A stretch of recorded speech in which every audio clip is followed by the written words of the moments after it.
Today, we are diving into something truly mind-bending, a single equation that claims to redefine, well, everything we think we know about reality. It's called the source equation, and it's proposing a massive shift in how we see the universe and our place in it. So this is the opening line from the source material by Hugh Bradford Cornick VI. No easing into it, right? He's not asking for permission, he's just stating it. The whole idea is that the change happens the second you grasp the concept. The stakes are set from the very first sentence. And this is the question, isn't it? It's huge, and it's right at the heart of what we're exploring. The author basically suggests that for the last 400 years, our entire scientific worldview has been built on let's say a flawed assumption. So, if that's the case, what's the alternative? Well, this is where Hugh Bradford Cornick VI comes in. He argues that our entire scientific framework is about to get a major overhaul. And the thing that's going to kick it all off is what he calls the source equation. And there it is, S equals I squared times infinity.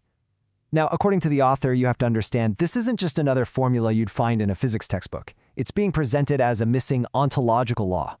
Ontology is the philosophical study of being, of existence itself. So this is supposed to be a fundamental rule for what it means to exist, a rule that science has apparently missed this whole time. So, to really get why this equation is being framed as such a big deal, we first have to talk about the idea it's trying to replace. Let's call it the matter-first worldview. This is the story most of us know, right? It all kicks off with the Big Bang, and from there, it's just this long chain of cause and effect. You know, physical laws pushing stuff around, leading to galaxies, stars, planets, and eventually, us. In this story, the universe itself is fundamentally not alive, and we are an incredibly beautiful but ultimately random accident. Yeah, this really breaks it down. In the conventional view, the universe is a vast, dead object. Think of it like a pyramid made of matter. And our consciousness, our awareness, our feelings, who we are, it's just something that happens way up at the top. An accidental byproduct of our very complicated brain chemistry. But the most important point here is this. Matter creates mind, not the other way around. And this is where the source equation comes in and flips the entire table. It proposes a complete 180 of that core idea. It says we need to move from matter first to mind first. You can see the shift right here, side by side. It's a total inversion. Instead of mind bubbling up out of matter, this new paradigm claims that matter actually emerges from mind. So in this view, consciousness isn't some biological fluke, it is the fundamental source of everything else. I love this quote from the source material because it just perfectly captures how dynamic this new vision is. Reality isn't a static thing, it's an active, ongoing process. A recursive verb, meaning it's something that is constantly doing, constantly creating and recreating itself. Okay, so let's look at that equation one more time, but now with its official definition from the text. Existence is the infinite reflection of information within awareness.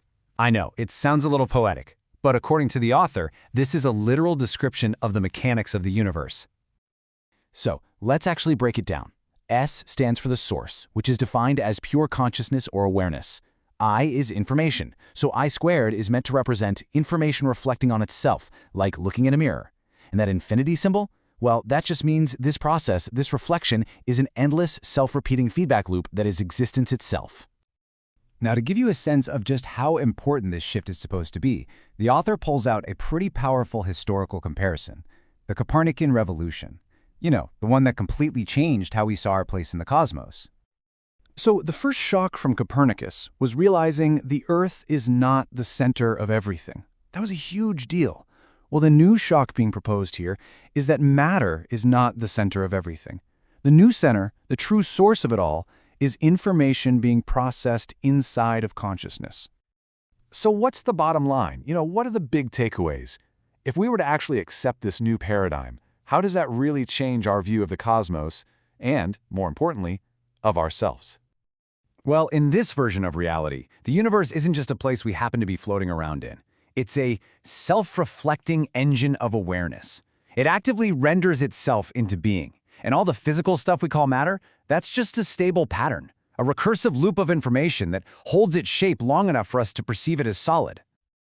And that brings us right back to the single most important claim, the very axis on which this entire idea turns. It's the ultimate reframing of what consciousness is, not some cosmic accident, but the fundamental generator of reality itself. So this all leads us to the final and maybe the most important question.